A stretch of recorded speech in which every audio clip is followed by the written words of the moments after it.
Jamie Raskin leaned into the microphone and asked the one question Republicans couldn't answer: who are you protecting? In that instant, the hearing room froze. It wasn't just a political jab, it was a moral challenge that echoed far beyond the walls of Congress. Survivors of Jeffrey Epstein's abuse had traveled to Washington, demanding the release of files that could finally expose the truth. Yet lawmakers hesitated, dodged, and delayed. The committee was debating the Trafficking Survivors Relief Act, a bill meant to help victims unfairly criminalized. On paper it sounded noble, but to survivors watching from the gallery, the contradiction was painful. All the Epstein files are released. My Republican colleagues have put forward multiple bills this markup that reflect what they say is a renewed focus on protecting kids against trafficking and exploitation. Well, this is the test. If our colleagues are serious, and I believe they are, then they should be happy and eager to join me in supporting this amendment. The text before you is the same text as Mr. Massey and Mr. Khanna's discharge petition that every Democrat and 4 of our Republican colleagues have joined in. In just the last 48 hours, we've seen how important it is that the public actually get to see the Epstein files for ourselves. The Oversight Committee has received Mr. Epstein's entire 50th birthday book, courtesy of Mr. Epstein's estate. This includes the now infamous and slightly juvenile birthday note and drawing that President Trump denied existed at all. In fact, he sued the Wall Street Journal for $10 billion for reporting that Trump had written this suggestive and lascivious note with the drawing of well, perhaps an underage girl's body, hard to say exactly what it is, but in that note he draws an outline of a woman's naked body, a young woman's naked body, wishes Jeffrey Epstein happy birthday, and then ends it with, "May every day be another beautiful secret." Well, this is now public, and it clearly includes the president's signature. He's disputing that it's his signature, but it looks exactly like about 100 other signatures that we have from the president, including on federal legislation. So let's not allow this to be another beautiful secret before we proceed. Let's open up the Epstein files. The book also includes some disturbing, never before seen images that appear to depict Epstein grooming young girls.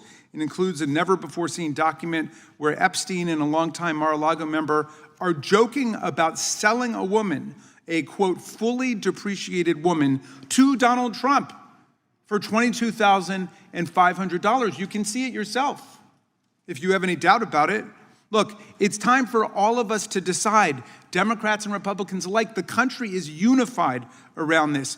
Are we going to be on the side of transparency and accountability, or are we going to be on the side of the human traffickers and those who collaborate with them and collude with them and protect them?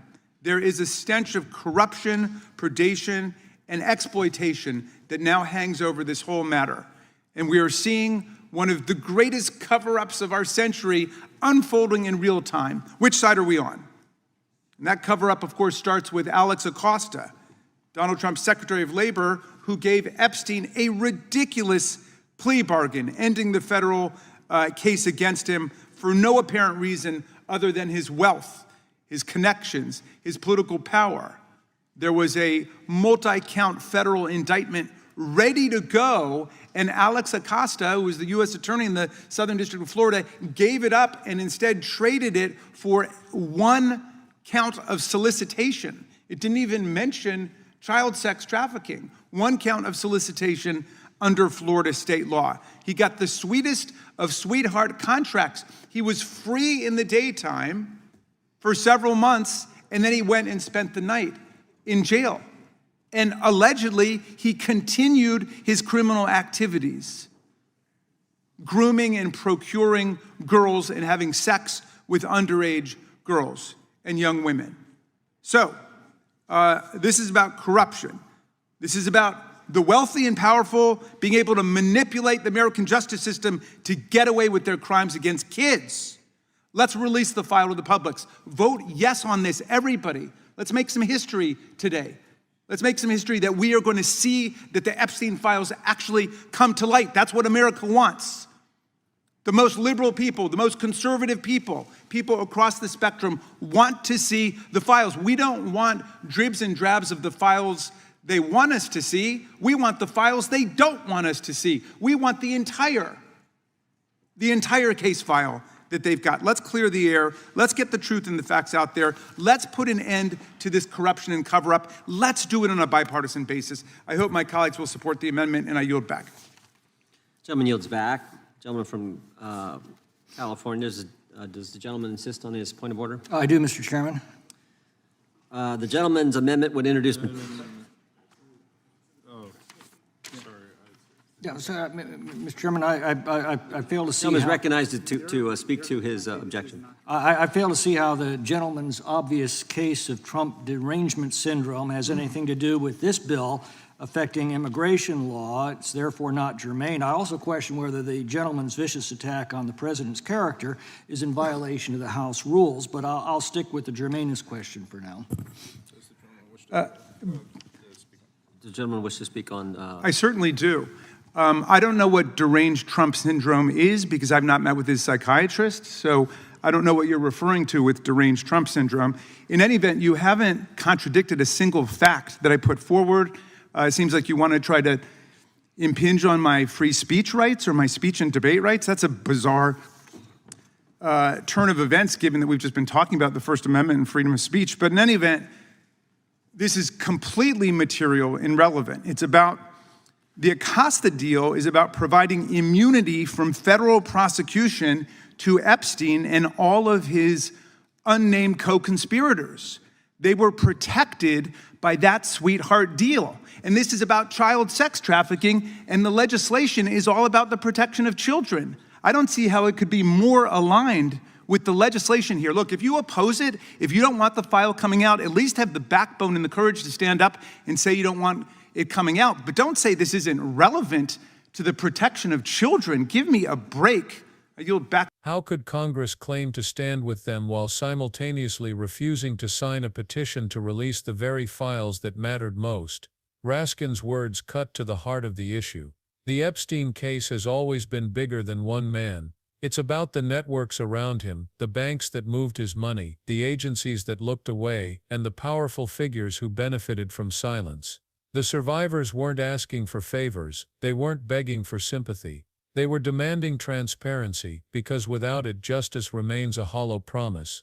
The room shifted uncomfortably as Raskin pressed the point. If members of Congress wouldn't sign, then who exactly were they protecting? The answer was left hanging, unanswered, but its weight filled the chamber. Everyone knew what was at stake, and that was just the beginning. Because the truth is, Epstein didn't build his empire alone. He operated in plain sight, shielded by a web of enablers. And that web, more than Epstein himself, is what survivors and Americans are demanding to see exposed. But the story didn't end with a single question. It revealed a system hiding in plain sight. Jeffrey Epstein was not an isolated predator. He was the tip of an iceberg, and below the surface was a sprawling network that made his crimes possible. Survivors have said it again and again. Epstein relied on institutions, money pipelines, and powerful allies. Without them, his operation couldn't have lasted decades. Investigations showed that millions flowed through Deutsche Bank accounts tied to Epstein with little oversight. Regulators flagged some transactions, but warnings were ignored. Survivors described modeling agencies as convenient fronts, vehicles to lure victims under the pretense of opportunity. And then there was the infamous immunity deal brokered years ago by then U.S. Attorney Alex Acosta. That agreement shielded unnamed co-conspirators from prosecution, granting protection not just to Epstein, but to others in his orbit. This is why the files matter. They're not just paper, they're a roadmap. Names, dates, transactions, and connections reveal patterns, and patterns reveal networks. A single name may not prove guilt, but when those names are placed together, the structure becomes undeniable. And that's what terrifies people in positions of power. Survivors believed the files could expose not only individuals but also the institutions that allowed Epstein to thrive. It's why silence has become the default posture. It's why lawmakers resist transparency. Because once the files are out, the story is no longer about one man, it becomes a story about a system. Raskin's question, "Who are you protecting?" suddenly looks larger than politics. It points to the banks that looked away, the agencies that failed, the deals that covered tracks. Protecting Epstein's legacy means protecting all of that. And that's what survivors and the public refuse to accept.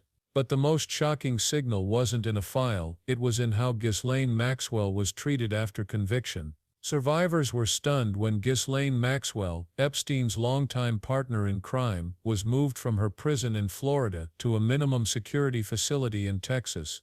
The prison's nickname, Club Fed, says it all. For women who had suffered through years of silence, seeing Maxwell transferred to an easier environment felt like betrayal. Some even warned it looked like witness tampering. Now, legally speaking, no evidence has confirmed that.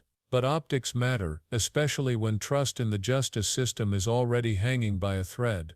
Survivors traveled to Washington, hoping their voices would lead to real change, only to watch Maxwell land in a setting many described as lenient. This wasn't a minor detail. Maxwell wasn't a footnote in Epstein's story, she was a central figure. Prosecutors called her a co-conspirator, survivors said she was instrumental in luring and grooming victims, and yet her transfer suggested preferential treatment. To survivors, it was a painful reminder that power still bends the system. The outrage wasn't just about Maxwell herself, it was about what her transfer symbolized: leniency for the powerful and endless hurdles for the vulnerable. At the very moment survivors demanded accountability, the government seemed to hand a lighter sentence to the one woman they saw as Epstein's closest accomplice. And that raised the same question again: who's being protected here? If survivors are still forced to fight for recognition, while perpetrators receive cushioned treatment, then the system's priorities are clear. For those watching from the outside, the message was chilling. Justice wasn't blind, it was selective. And the people who had suffered most were the ones left behind. But if Maxwell's transfer raised eyebrows, the real storm swirls around the sealed Epstein files themselves. The Epstein files have become a symbol of secrecy. Survivors, journalists, and even members of Congress want them released. The question is, why are so many fighting to keep them hidden?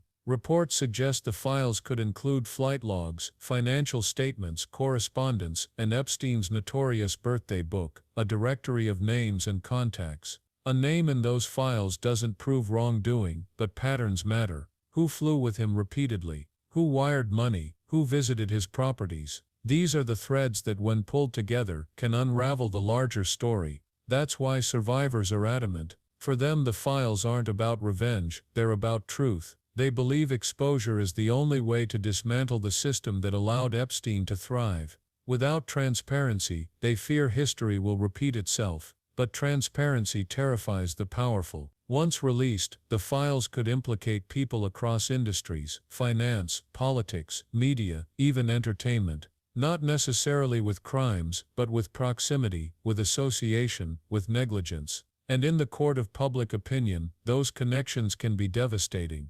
This is why lawmakers resist. This is why petitions stall. Because the files aren't just about accountability, they're about the image of institutions, they're about reputations that could crumble if certain links come to light. Survivors don't care about reputations, they care about justice. They've endured enough to know that silence only protects predators. The files, they believe, are the key to ending that silence once and for all. And yet, while politicians argue, another contradiction emerges: money. Because while transparency is blocked, the financial networks that enabled Epstein are still being ignored. And following the money reveals another layer of complicity. If names raise eyebrows, money tells the story. Epstein's empire wasn't built on charm alone, it was sustained by financial systems that either failed to notice or chose not to act. Reports showed Deutsche Bank processed millions in transactions tied to Epstein, many flagged as suspicious. Regulators raised concerns, but enforcement was weak. The money flowed anyway. These weren't small transfers, they were substantial, consistent, and in some cases clearly structured to avoid scrutiny. Financial records are powerful because they don't lie, they reveal patterns of spending, funding sources, and payouts. Survivors argue that without banks turning a blind eye, Epstein couldn't have operated on such a scale. Money kept the jets fueled, the properties maintained, and the silence bought. And yet, despite the mountain of financial evidence, accountability has been limited. Institutions have paid fines, but individuals rarely face consequences. The system treats money as an inconvenience, not as the enabler of exploitation. This is why Raskin's question cuts so deep. Who are you protecting when you block the files? Who are you protecting when financial institutions escape real punishment? The answer looks less like justice and more like a shield for the powerful. For survivors, the frustration is unbearable. They know money enabled their abuse, but they also know money continues to protect those who benefited. And as if that weren't enough, another betrayal is unfolding, not in the courts, but in the very programs meant to help survivors heal. While lawmakers argue about transparency, survivors face a quieter crisis. Their support systems are being dismantled. Across the country, shelters, hotlines, and advocacy groups are running out of funds. In recent months, the Department of Justice removed human trafficking grant information from its website, making it harder for organizations to apply. At the same time, hundreds of grants were cut or terminated, slashing budgets for groups that provide shelter, counseling, and legal help. Consider Hope and Healing in Ohio, a nonprofit that supports women escaping abuse. Federal grants once made up the majority of its funding. Without them, staff face layoffs, programs shut down, and survivors lose lifelines. Multiply that story across states, and the picture is grim. For survivors, it feels like a double betrayal. They're denied justice when files remain hidden, and now they're denied safety when programs close. The government claims to support victims with new legislation, yet behind the scenes it guts the very resources victims depend on. This contradiction is devastating. Survivors watch lawmakers argue about transparency while shelters close their doors. They hear promises about justice while losing the advocates who help them rebuild their lives. It's a cruel cycle, one that reinforces the sense that the system is built to protect power, not people. And this makes Raskin's question echo louder: who are you protecting? Because if the answer isn't survivors, then the system is protecting someone else. And that brings us to the political hypocrisy at the heart of this fight. The loudest hypocrisy is also the simplest. Many lawmakers once demanded the Epstein files be released. They shouted about transparency, accountability, and justice. But when Donald Trump reversed his stance, silence spread like wildfire. Suddenly, transparency wasn't a principle, it was a bargaining chip. Raskin called it what it is: protecting predators, co-conspirators, and institutions. By refusing to sign the petition, lawmakers aren't shielding survivors, they're shielding the powerful. The message is clear: politics first, justice second, and survivors feel that betrayal. They hear speeches about supporting victims while watching real opportunities for justice vanish.